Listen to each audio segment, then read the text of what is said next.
Hi guys, welcome back to Tutorial Millennials channel. In today's video, I'm going to show you how to discuss travel with travelers on Tripadvisor.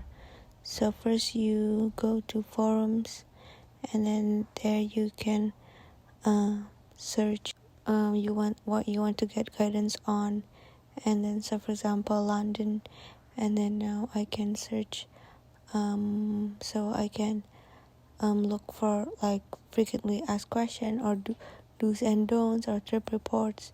For example, hire car and driver, tap there, and then now the forum is specifically about that topic, and you can also reply the forum in the forum. So for example, I have read this one and I want to reply.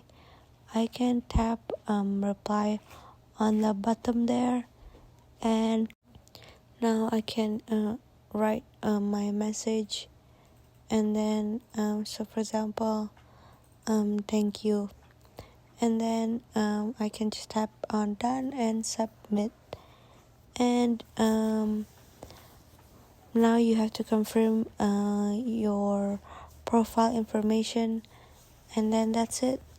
So I hope it's useful, and thank you for watching.